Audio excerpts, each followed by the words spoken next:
Should you buy a hybrid? And this obviously depends on you, what you want and how you drive, and this report is inspired by common questions I get on this from people like you. Full details next.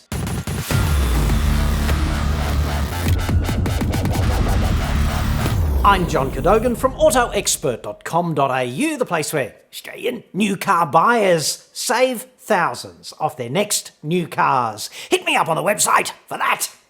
Now, Toyota and to a lesser degree Hyundai have really inspired many mainstream new car buyers right now to consider a hybrid for the very first time. Toyota with all the hype surrounding the new RAV4 Hybrid, pity about the production botch there, but also with the company's affordable Corolla Hybrid and the Prius, which has become something of a Coca-Cola of hybrids, owing to smart positioning and just long-term market presence.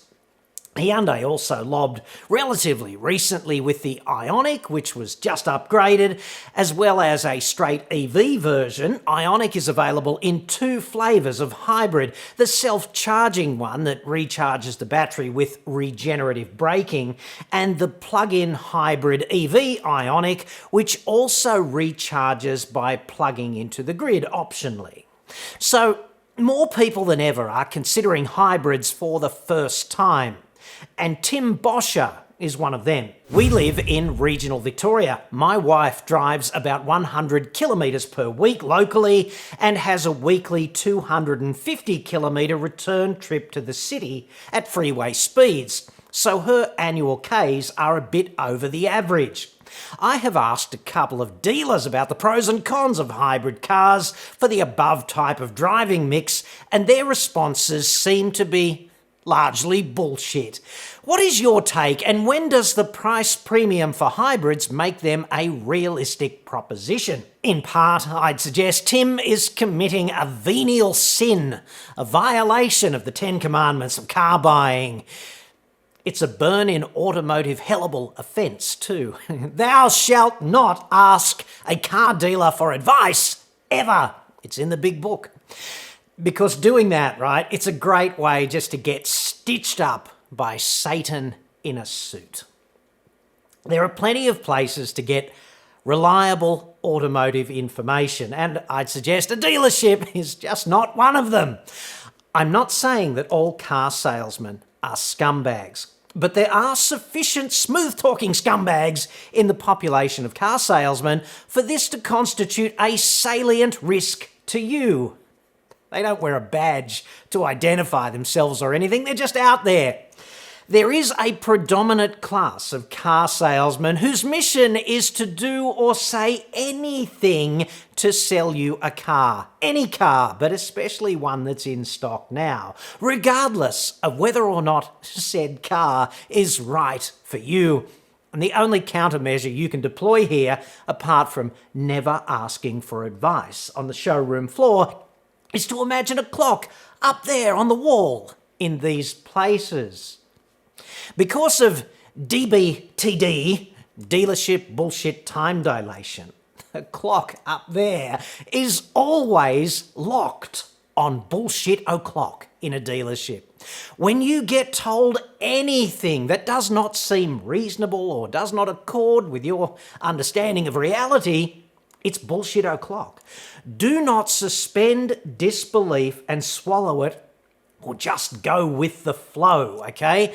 And the other thing is, this is a fairly technical subject. You have to understand energy management and how hybrids work in practice, and frankly, there are not too many applied science laureates out there who wake up one day and they just go, I want to sell cars. I've always just wanted to sell cars. That's what I want to contribute to humanity.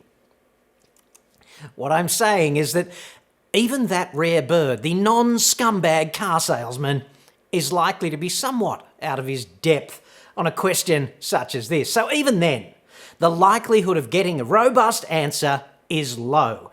You're far more likely to be the recipient of face-saving bullshit because DBTD, the clock. Here's the answer that lines up with reality, right? Hybrids do their energy management voodoo by regeneratively braking. When you brake or even just coast to slow down, they convert some kinetic energy to electricity and they store it in a battery to help you get going again, presumably when the lights go green. Normal cars cannot do this. It's a philosophically different way of doing business with kinetic energy. It's proper energy management voodoo when you think about it. Very clever, and that's if you use Arthur C. Clarke's epic definition of magic, right? And if you don't use that definition, look it up. It's friggin' awesome. Hybrids are therefore far more effective at saving fuel when you are driving around town, because that's where you do all of that voodoo invoking, coasting and braking.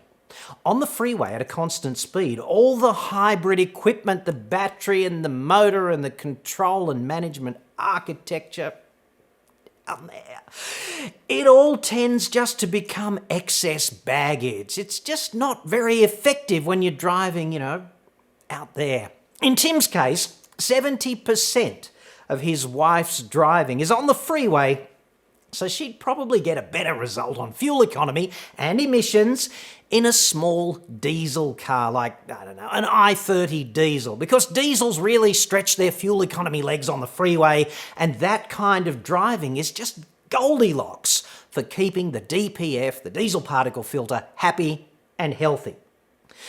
Along the same lines now, a question from Dr. Lewis Williams. I'm trying to get my head around so-called environmentally friendly cars. Not a simple task. I work from home, I go to the gym and shops occasionally.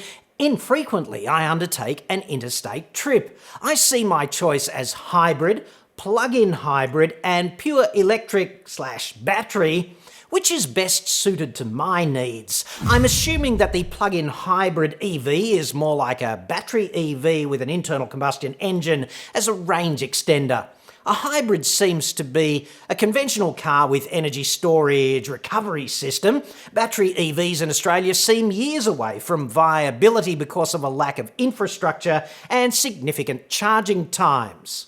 Your thoughts? Okay, so in addition to what I just said to Tim, battery EVs are totally impractical for that occasional interstate trip, but I suppose you could fly or hire a car if you want to do that, and the infrastructure is still some time off, agreed on that totally.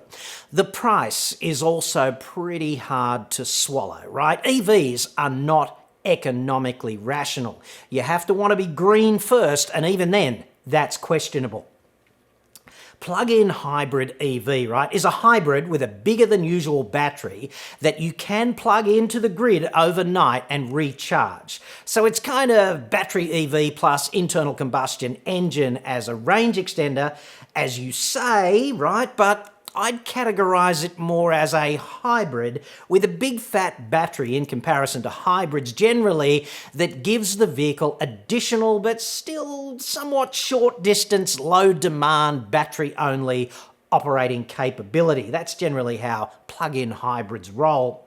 You might get 30 or 40 Ks or something, maybe 65 or 70 of battery-only operation at low loads. But if you pull out to overtake, right, the internal combustion engine is going to kick in because the electric side of the plug-in hybrid is really only good for low to moderate performance levels. On the battery, in a plug-in hybrid EV, it's a big battery in the context of hybrids generally, but still quite small compared to EVs.